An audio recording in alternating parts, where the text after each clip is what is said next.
À l'Institut des artisans de justice et de pêche en d'oiseaux en abrégé IAJP, la nouvelle année 2023 est une année consacrée à la problématique de la promotion d'une démocratie au service du développement dans le respect des droits humains et la consolidation de la paix. Cette thématique, retenue au lendemain de la célébration des 25 années d'existence de l'Institut, témoigne de l'engagement des responsables à rester fidèles à la vision première de l'IAJP, celui d'apporter la contribution de l'Église catholique dans l'édification d'un Bénin pacifique et prospère. Ce programme d'année sera ponctué en 3 actes. Premier acte, un trimestre réflexif consacré au thème développé par M. Dani Aïda, prévention des crises en contexte post-électoral, responsabilité des organisations de la société civile et des politiques. Ce thème développé par lui sera encore renchéri le mois prochain, c'est-à-dire le 16 février, ici même dans cette salle à partir de 18h30, où il y aura un débat contradictoire. Le débat contradictoire est encore possible dans notre pays. Il y aura 3 acteurs, un de la société civile, un de la mouvance et un de l'opposition, qui vont se pencher sur cette même thématique. Le 3e mois, le même thème aussi sera encore à l'honneur et nous opérons autour des cercles de réflexion. Nous allons nous organiser en cercle de réflexion avec un président par cercle de réflexion, un rapporteur, pour que nous ne soyons plus seulement spectateurs, que nous ne soyons plus consommateurs, mais que nous puissions réfléchir en carrefour. Et chaque acte sera ponctué avec ces 3 pas: la conférence, le débat et les carrefours.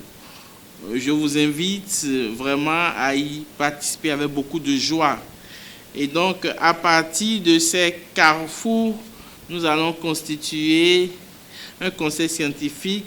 Les crises électorales à l'aune du développement politique sur le continent africain au cours des 2 dernières décennies, la place et le rôle de la société civile et des partis politiques dans un processus électoral ouvert, libre, démocratique, inclusif et transparent, ainsi que l'état actuel de la référence béninoise en termes de modèle démocratique reconnu sur le continent, sont entre autres points majeurs objets d'échange entre les participants à cette conférence inaugurale. Depuis l'ouverture de la démocratie et du multipartisme au Bénin, les élections demeurent l'unique mode de désignation des mandataires publics. Ça, c'est à l'actif du Bénin. Bravo, beaucoup de pays n'ont pas gardé le cap. Dans la sous-région aujourd'hui, on voit comment les coups d'État viennent balayer des régimes pourtant mis en place démocratiquement. Mais le Bénin a su préserver le dispositif institutionnel de sa démocratie, au point que l'alternance au pouvoir continue à s'opérer. Et ça, c'est à l'actif du Bénin, et ça, il faut tout faire pour préserver cela. Alors, bien que le pays ait toujours réussi à mettre en place des institutions démocratiques, certaines institutions sont fragiles. C'est une réalité. Certaines de vos institutions sont trop puissantes, écrasent les autres. Et cela ne permet pas une régulation, une circulation normale du flux dans le corpus général de la République. Et ça, il appartient aux Béninois d'y réfléchir. La séparation des pouvoirs au sein de l'État est un chantier à renforcer donc. Au fil des années, il y a une désaffection qui monte chez les citoyens vis-à-vis de la politique et des élections. Et cela se voit dans le faible taux de participation aux 2 dernières élections législatives, par exemple. Et ça interpelle à la fois ceux civils et les partis politiques. Ceux qui n'y vont pas, c'est qu'ils ne sont pas en phase avec certaines situations, pas nécessairement avec le pouvoir. Peut-être l'offre politique ne les interpelle plus, ne les intéresse plus. Alors, les partis politiques sont interpellés pour penser à la meilleure façon d'intéresser ces gens. Et attention, quand quelqu'un n'est plus intéressé, c'est que les décisions que l'État prend, les décisions prises même au niveau des collectivités territoriales ne les intéressent pas. Et ce sont ces gens souvent qui sont recrutés par les grands bandits appelés terroristes. Donc prenez garde à ces mécontents de la République. Si vous vous contentez de dire ils n'ont pas voté, mais on a réussi quand même à mettre en place nos institutions, vous vous trompez.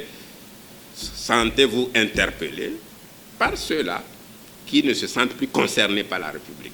Notons que sous l'autorité de la conférence épiscopale du Bénin, la mission de l'Institut des artisans de justice et de pêcheurs d'oiseaux est la recherche et la formation dans l'esprit de la doctrine sociale de l'Église. Ces recherches et formations portent sur des questions liées à la vie au cœur de la cité.